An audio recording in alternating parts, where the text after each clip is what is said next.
So joining us are our moderator, Anthemius Lee, president of the Harvard Graduate School of Education, Asia Pacific Education Students International Association, and Jessie Yang, my fellow Cornell alumni, founder of Providence Academy.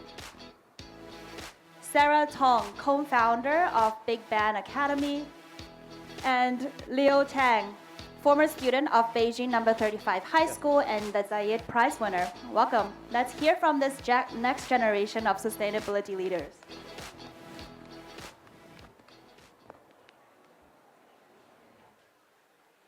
So, good afternoon, everyone.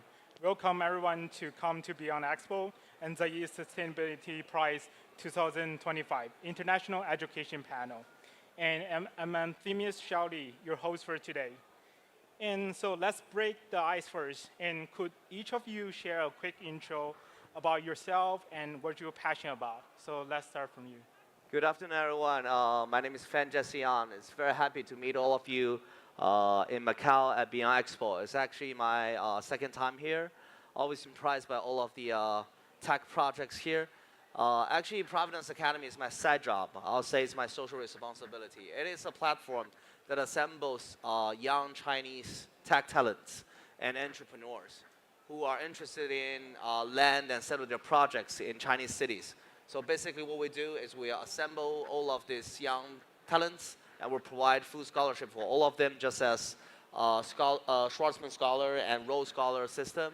And then we'll introduce all of them to the Chinese cities to see if there's any opportunity for them to land and settle their innovative products in the city.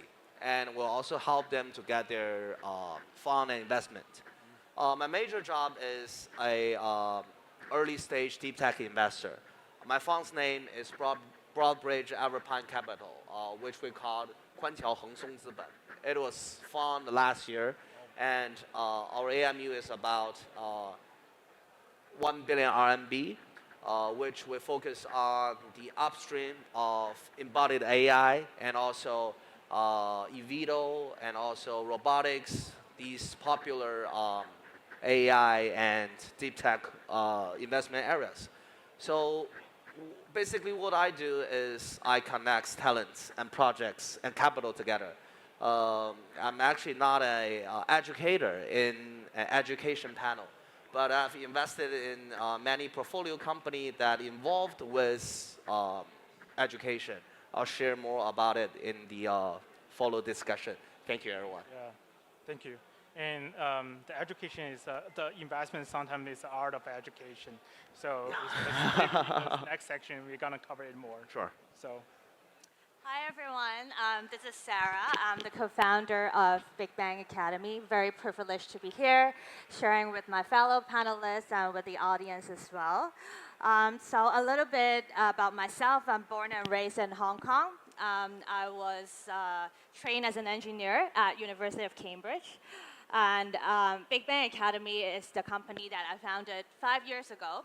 It's an award-winning science and technology academy for kids aged 3 to 16. So we are venture-backed. Thanks for investors like yourself. We have reached over 30,000 kids from Hong Kong, mainland China, Singapore, and the US globally.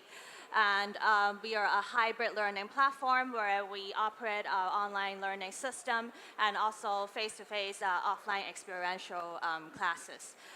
There was a question about a little fun fact about myself. I'm going to go on anyways. So the reason why I started my own business took me back to when I was 6 years old. So that was when I found my spark moment in education. So I was I was obsessed with watching TV back then, so much so that my parents would do anything to stop me from watching TV. So my dad was trained as an engineer as well, and he tried to hit parts in the circuit so that I couldn't find it. So it took me weeks to find the part and then bring it back into the circuit, and it works again. So basically, this brings me the joy of problem solving in science and technology, and I really want, through Big Bang Academy, we really want to empower curiosity from the kids so that they can really enjoy critical thinking and problem solving. Thank you so much. Good afternoon, everyone. I'm Leo. Sorry, I'm the formal Zayed Sustainability Prize Global High School winner in 2023. And I just graduated from my high school, Beijing number 35 high school 1 year ago, and I'm now the freshman in Minerva University. And I'm now working on a startup innovative high school project, which is we have a local campus in Shenzhen. And we try to incorporate project-based learning and Minerva's hybrid online and offline platform system into our high school, and so that we can spread it in China. And yeah, that's all about me. Thank you. Thank you all, and I'm really impressed by, Leo, like as one of very few Chinese mainland winner of the Sustainable Prize. So on your path to this global recognitions, what were those game changers moments that really shaped the tide? Thank you. I think one of the key points, which is, so basically once I failed my high school entrance exam, and then after that, my parents start to like facilitate me of learning new stuff. So they basically applying innovative education methods on me. For example, project-based learning and fast-paced learning. So which basically make me more and more efficient than before. And also, once I get attached with project-based learning, which made me start to get attached with all over the world, and which basically increased my confidence.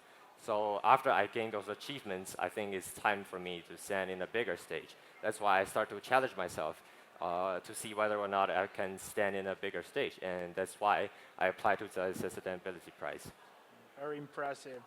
The second question for you is, after you received the awards, what's something you have done for innovative sustainability solutions and amplifying the transformative impact? Thank you. So my project that I applied to the Sustainability Prize is I combine the vacuum glass, which is you extract the air from two pieces of glasses to make it soundproof and heat insulative. Then combine it with solar PV panels, so you can generate electricity and be soundproof and insulate heat together. So after that, after I win the prize, we replaced a new type of glasses with our original school's glasses in my high school. And it's around 200 square meters and in total about 2 buildings. So that's gonna reduce, like we estimated around 1 ton of carbon releasement in 1 year, like in each year. And after that, I think Zayed also provided me a great platform for me to spread my education idea, because I think my Succeed in Zayed Sustainability Prize is actually a great example for like high school students to like actually implement their ideas into real world. And that's why I start up my own schools so that I can spread my own like innovative school ideas. Wow, it's quite impressive. And let's move on to the question that for all of us.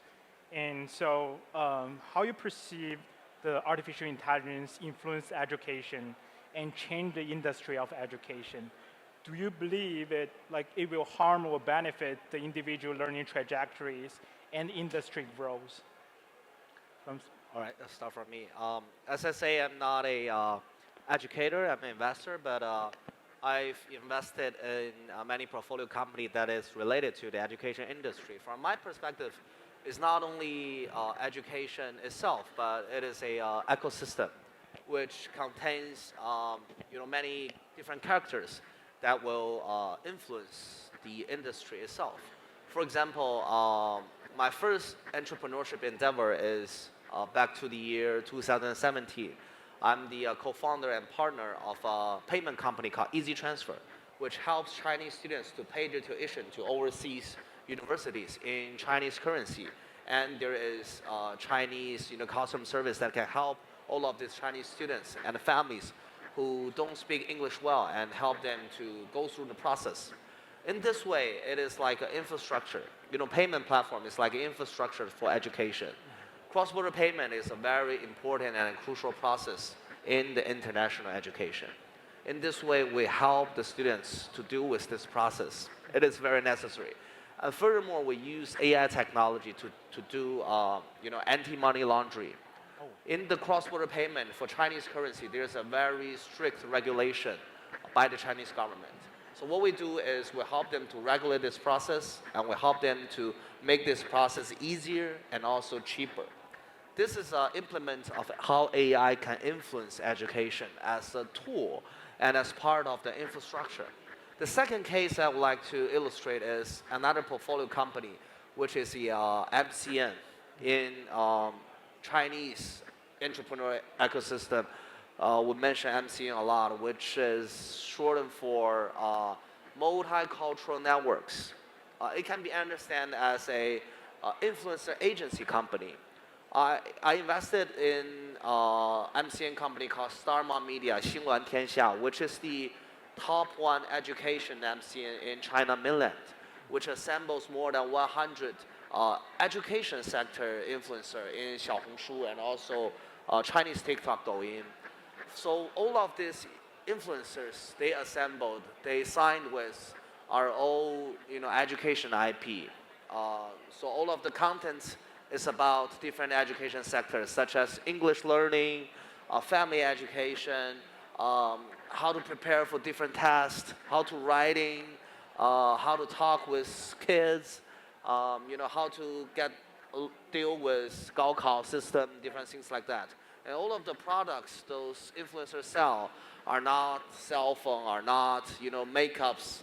They're all IP class, which is the class you can purchase on TikTok, on Douyin and Xiaohongshu.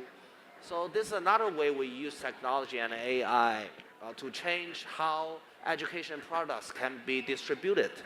And also we have AI classes that change the way how students can interact with teachers. I believe AI will influence education in different ways. How the products are distributed, how teachers talk and interact with students, even teachers themselves. It can be, replaced by digital people, by AI people, by AI figures. So I think we still have to treat education as an ecosystem. AI is changing different ways. I think, all of these changes will be more clear and more foreseeable in the future. As an investor, I'll just talk a bit how I understand AI can change and influence education industry. I think you guys will have more professional ideas and insights. Yeah, thank you so much. Yeah, absolutely agree that AI has the immense power to transform all industry like fintech, Yep. education, and it's unstoppable, right? Exactly. It's unstoppable. It's happening. So in terms of Big Bang Academy, what we do in early age education, we believe in striking the right balance between technology and the human connections, because that's what's important. So obviously AI can really empower personalized learning, tailored learning, having the real life analytics so that teacher can teach better, students can learn in an independent, tailored, kind of personalized way. However, we do believe that delivery of lessons or classes should not be solely online. So what we see from COVID is that excessive screen time can cause dehumanization. So a lot of kids is slowing down in terms of how to socialize with people, how to deal with real life experiences. So what we are doing now and focusing in is actually hands-on experiential-based learning, like the project-based learning that Leo has really greatly benefited from, so that young kids can, engage them offline through physical face-to-face experiences so that they can find their spark moment as well. And another thing that I would love to share in terms of AI and STEM education, there's a very controversial kind of debate right now is that whether coding should be taught or not. So because of a lot of generative AI tools, people don't necessarily need the coding language or software development degree to code right now. So in my take, we feel like in order to be successful in the new AI era, we need a very deep understanding about how computer works. Well, we need to speak their language. We need to know how they think and instruct them clearly on how to give output that we exactly want them to do. So in our take, in terms of coding and AI, we feel like students nowadays should still learn coding as a basic skill, like math, like language, so that they will have a deeper understanding of how to instruct AI to work. Thank you. I think for me as a student, in a student perspective, I'm more concerned about like AI's application or like how AI can use in my homework. But that could be seen as one of the challenge here, which is how educators can actually balance students' AI usage and the students' real thinking time.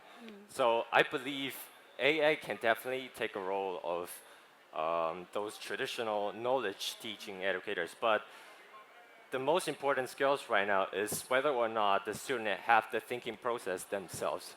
So the educators definitely need to find a way to teach the student how to think of problems and gradually iterate from their original ideas, design thinking, right? And also, like for AI usage, I believe students can definitely not use AI in these big complex problems, like in the project.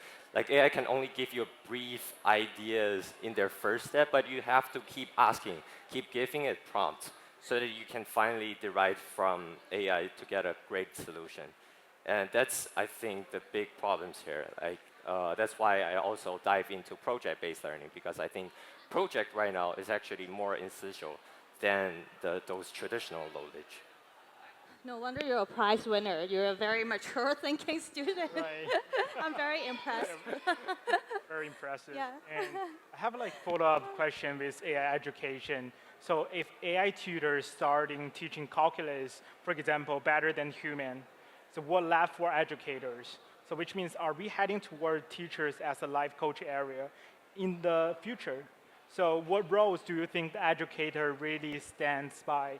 And while the immersive learning and AI learning gradually take the stage of the traditional education methodologies?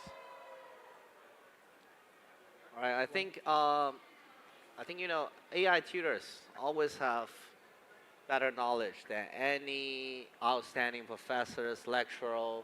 I think that's non-negotiable.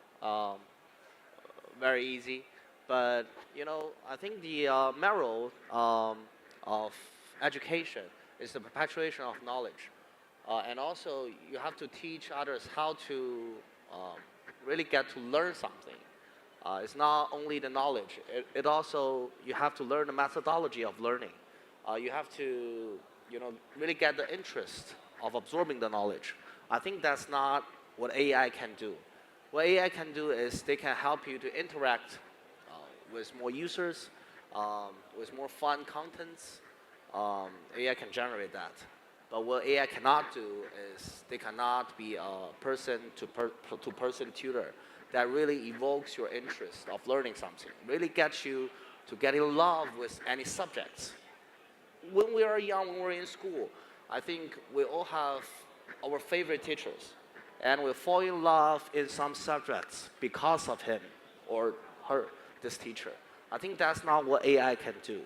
They have better knowledge, better in the accuracy, better in how they can show us. They can do it online, they can do it in robotics, they can do it in any way. But what cannot be replaceable is face-to-face conversation.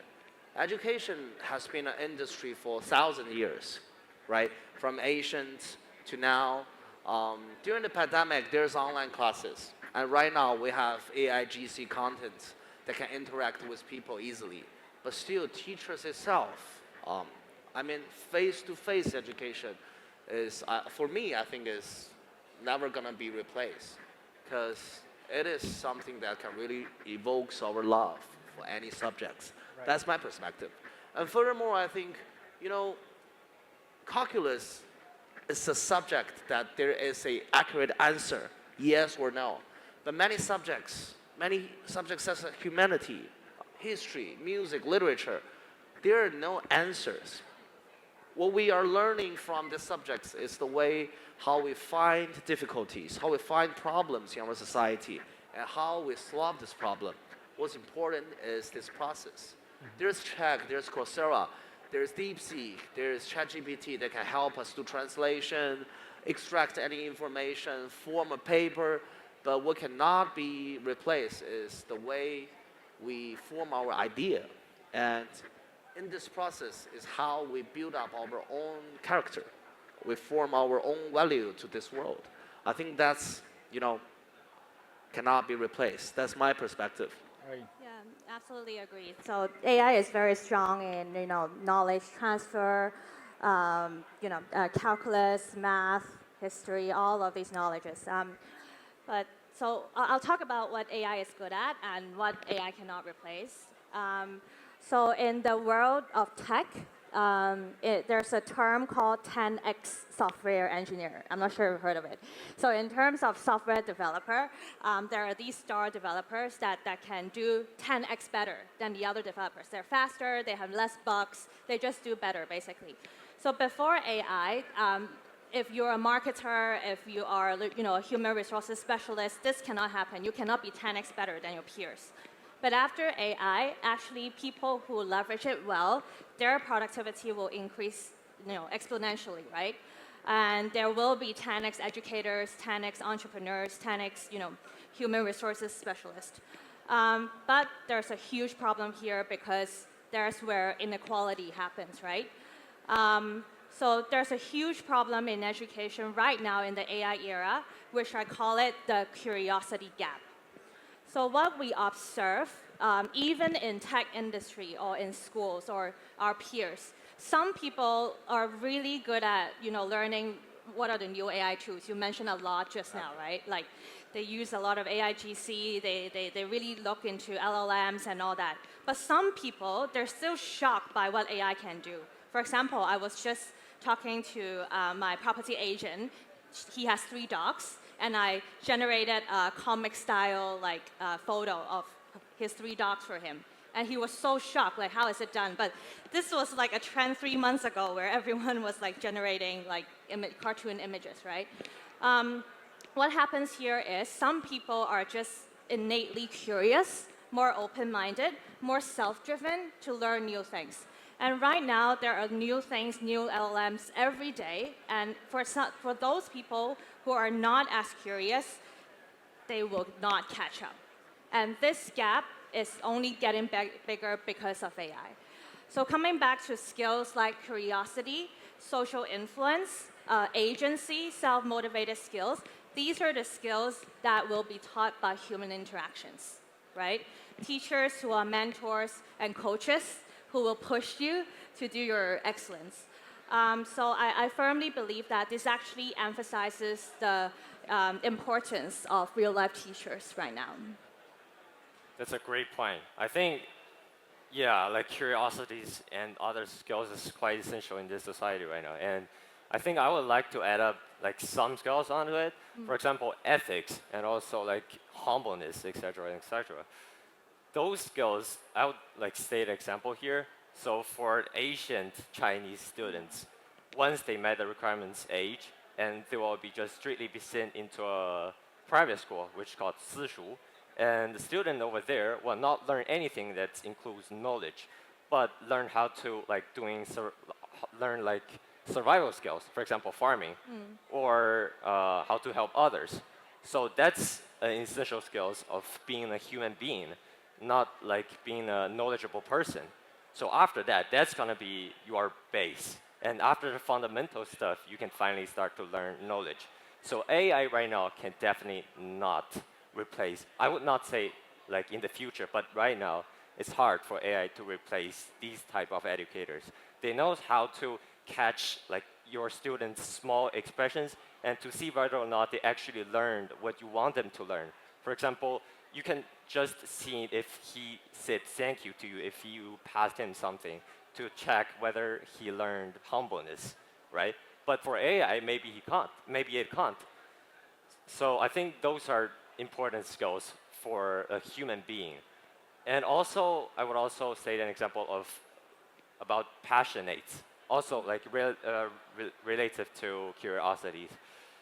In schools right now, I think students that my peers, like obviously they are not passionate about their project. They're just finishing them because their parents require them or that they see them as a goal. So curiosities and passion is actually very important for students. You have to revoke their curiosities and passion to chase their goals. Yeah, I just want to add on because I saw a doomsday hypothesis that what if one day AI will run everything for us, like humanoids and AI, and humans become pets, right?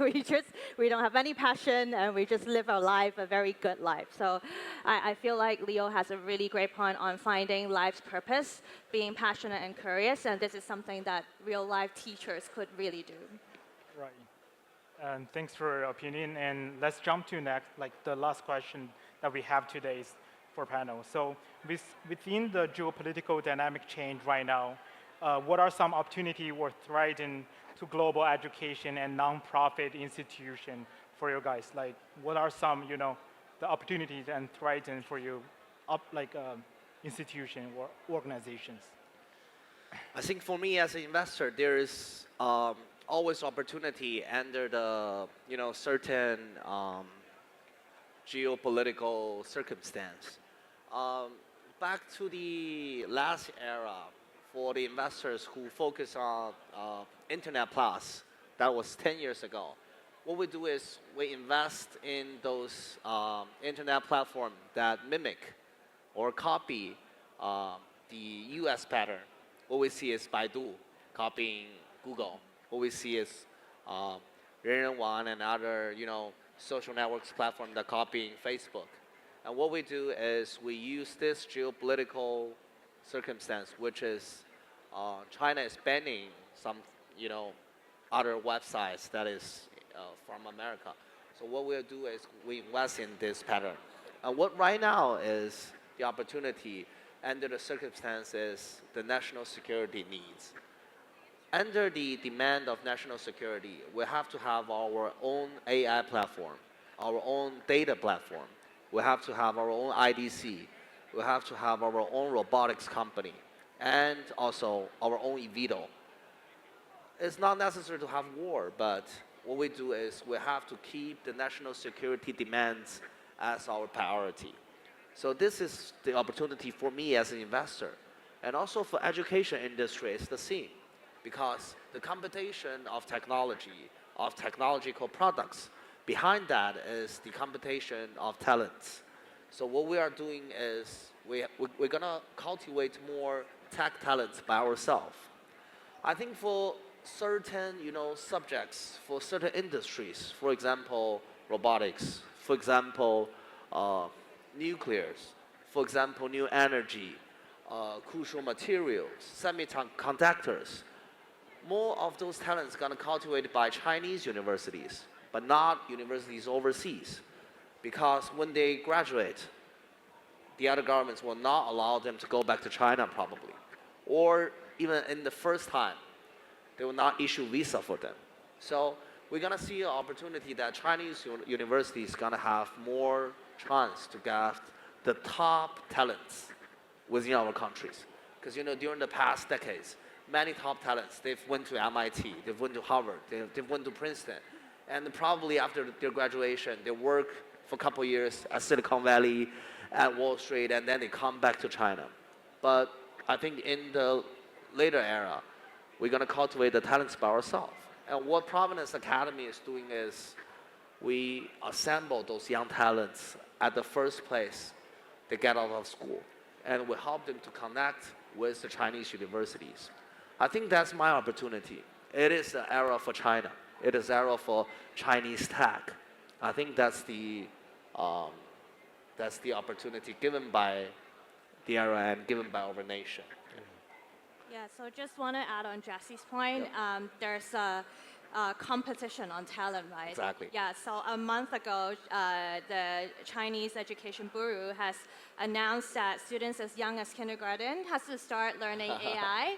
Yeah. And then 2 weeks later, Trump has an executive order saying that kids in the U.S. have to start learning AI as well Exactly. from primary school. So it's a very interesting kind of dynamics now. Like back in the internet kind of era, it's like who's copying who, and now it's also like who's having more talents, density, and who's faster in terms of really pulling these talent density from a young age. So it's a very interesting age right now. So in our perspective, in Big Bang's perspective, STEM education is about solving problems, solving real life problems. And there are a lot of global problems, in sustainability, climate change that we all have to work together. Every country have to work together to change it. So we do believe that students like Leo, who has like a global context in terms of how global culture works, how to build connections with people globally, would be a tremendous skill to have right now.